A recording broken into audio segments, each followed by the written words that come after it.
Sofi is revolutionizing the banking system by offering a digital platform that combines banking, lending, investing, and more, all in one experience. So far, things are going very well as they have added members very fast and currently have 8.7 million.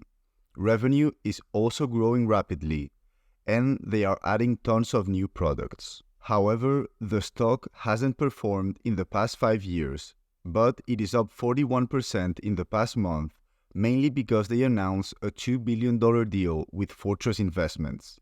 This run could keep going as they are reporting earnings this Tuesday. Sofi has great fundamentals. As we have seen, their revenue has grown massively, going from $442 million 5 years ago to $2.3 billion currently.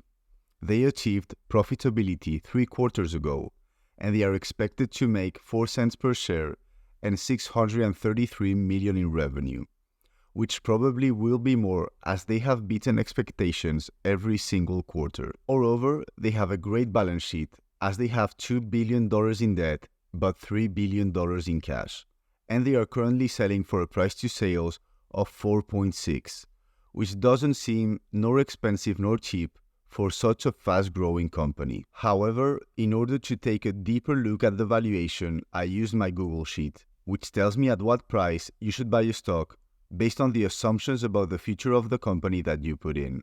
I did a 7-year analysis with low, middle, and high assumptions.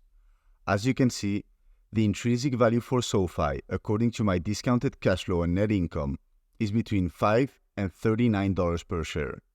Moreover, this means that if the low assumptions occur, you are going to make a negative 2% annual return on your money, middle positive 18%, and high 35%. There is a wide range because there is a lot of unknown about the future of this company. However, I believe my assumptions are reasonable, as I have the company growing 10% annually for the next 7 years on my low assumptions, 15% on my middle, and 20% on my high. I put an average profit margin and free cash flow margin of 10, 20, and 30%. This is the part where there is a lot of unknown as they just became profitable, but they have a gross margin of 80%, and therefore I believe this is achievable. Lastly, I assigned a PM price to free cash flow at the end of the 7 years of 15, 20, and 25, and left the share outstanding unchanged. However, they have been issuing shares, which is very bad for investors. And if we assume they continue to issue, let's say 3% of their shares annually, the valuation becomes less attractive. I have a small position and I am currently up 56%. I believe Sofi could be a huge company in the future and the stock could have massive upside. It has a market cap of 11 billion, and if it manages to become a huge bank like JP Morgan, which has a market cap of 620 billion, a lot of money can be made. However, it is only a small position because the company is still very young and therefore it's a risky investment. Lastly, I want to say that I really like the CEO of this company, Anthony Noto, and I am going to leave you with this great interview he had a couple of months ago. That's right. I'm joined now by Anthony Noto, the CEO of Sofi. Thanks so much for joining us here. Before we talk about your business, I want to talk more big picture about the conversation here in Sun Valley, specifically about the state of the economy, given your purview through your business, as well as the conversations you've been having with other CEOs. What's your sense of the economy right now? Yeah, I'd say the conversation really kind of pivots around 2 points. One is where's the consumer, how are they performing from a credit standpoint, and where are interest rates going in the economy. On the interest rate point, we came out of Q1 having reported 26% year-over-year revenue growth with really no growth in our lending business, which is a really strong quarter, and we're really pleased with how things have gone since then. We've came out of that quarter thinking there'd be 1 to 2 rate cuts and positioned our business to do that, which would give us still attractive revenue growth, maintaining profitability, but just as importantly, having a strong balance sheet to take advantage of when rates go down. I think the consensus view is starting to come into picture, and people will We'll continue to get the data points on inflation, continue to see an uptick in unemployment, but not too bad, and we'll have 1 to 2 rate cuts by the end of the year, which would be really positive. As it relates to the consumer, we've seen really good trends in spending. We've seen really strong demand for refinancing personal loans as people are trying to lower their debt so they can make sure they're planning for the future. So overall, our company's performed really well in this environment. I'm glad we took the stance of lower rate cuts than everyone else because it's positioned us now to benefit when rates start to come down. So I like how we're positioned. And for the first time, I'd say in 2 years, there's a more central consensus view about rates and where credit is. And credit actually has performed relatively well throughout the year. And that's something I heard from a couple CEOs last night. And we're really happy with where it's performed as well, in line with our tolerance levels and our expectations. So all in all, I think we're setting up for a pretty strong back half of the year in 2025 if we get the right fiscal policy. Well, we're going to talk more about fiscal policy in a minute, but I just want to return to something you said. I know you've been introducing new things such as alternative investments, but also you mentioned you're not doing as many student loans. What is behind that policy, and where are you shifting your focus to effectively follow or lead consumers, and where you want to be growing the business? Sure. As we came into 2024, there was a view that actually rates would be cut 4 or 5 times, and we believed that for rates to be cut that frequently, there would have to be a recession or some type of underlying problem. It turns out we'll get 1 to 2 rate cuts, which is where we've been positioned.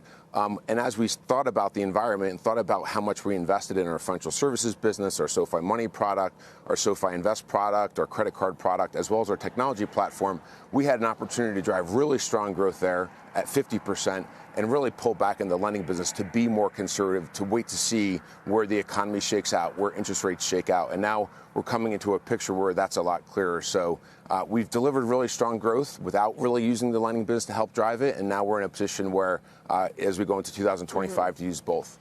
Now, of course, your business all started with student loans. And then just last week, a federal appeals court allowed a key part of Biden's student loan repayment plan to resume, staying in an order that had temporarily blocked it. Now, there's been a lot of back and forth on this. But how does Biden's efforts to repay student loans impact your business? And how do you see some of these legal changes and sort of the whole appeals process and the outcomes impacting your business going forward? Yeah, we've really focused on people that have private student loans. Those are people that are still managing their cost and giving them cost savings on refinancing their private student loans, and that's been a smart strategy. It's a much smaller percent of our business. We gave guidance that we'll do close to $2.5 billion of revenue this year. We'll see really strong growth from the other businesses, so we're much less dependent on it. The fact that we grew 26% year over year in Q1 with no growth in lending overall is a great indication that we've invested in other areas that are really paying off for us. And the response that we're seeing from consumers in our SoFi Money product with 4.6% interest rate, SoFi Invest product, as you mentioned, offering them alternative assets and now IPOs, we've seen a great response there, and it's allowed us to go after other growth areas and not be so vulnerable to the whims of where the political or winds are blowing as it relates to student loans. I will say this, we've done well with a high rate environment and uncertainty around credit. I'm really excited about what will happen when rates start to come down, and you can start to see the light at the end of the tunnel. When rates come down, we'll see a real pickup in student loan refinancing. Right now, there are people with rates at 7 to 8% student loans, but we only can offer them in the 6s. As rates come down, we can start to offer them in the low 5s and maybe in high 4s. So that business will pick up. Our home loan business had historically been a refinancing business. We've invested a lot in being able to do purchase home loans, and we're now seeing that pick up and gaining market share there. And we've recently made the decision on home equity lines to give people even lower cost of debt. So as rates come down, we'll see a real pickup, and as long as the economy is stable and inflation is stable. So you've mentioned various ways that your business is growing, but your stock is way down. Stock is down about 35% year to date, down about 19% since your last earnings report. I know that you have earnings coming up in a few weeks, so you're limited in terms of how many specifics you can share. But what's your message to investors? Why should they hold on when the stock is down so dramatically? Yeah. The thing that we can control is our strategy and our execution. And for the last 7.5 years, our strategy has been consistent and our execution has been consistent. We've driven good, steady growth. When I joined the company, we had less than $300 million of revenue in 2018. Now we're over $2 billion of revenue. We weren't generating profits We weren't generating positive EBITDA. Now we're generating both positive EBITDA and GAAP profitability.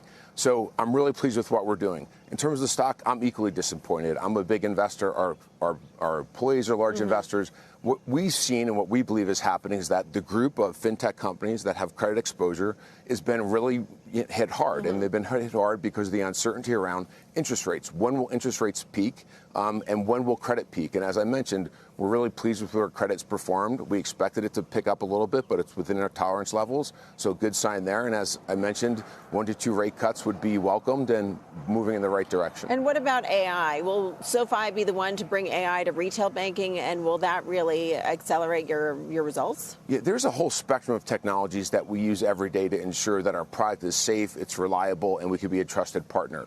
Where we want to use AI is to fortify those areas, but we also want to use it to answer 3 questions every day. Because this is a financial show and we operate in a financial world, people want to talk about interest rates and consumer spending. We don't spend a ton of time talking about the product, but we are a product company, and my vision for the product is that you open up SoFi every day and you go to your member home feed just like you would to your Twitter home feed or your Facebook home feed or LinkedIn home feed, but we answer 3 questions for you in a personalized way. What must you do in your financial life that day? What should you do and what can you do? AI allows us to take all the data about you and everyone else and answer those 3 questions. Just a final question about politics, because I know the conversation about the presidential election is front and center here in Sun Valley. What outcome do you think would be best for the economy and for your business in particular? Well, you know, I'll make an analogy. I went to West Point and I played football, and I want Navy to win 364 days of the year. But on that one day when they play Army, I want Army to win.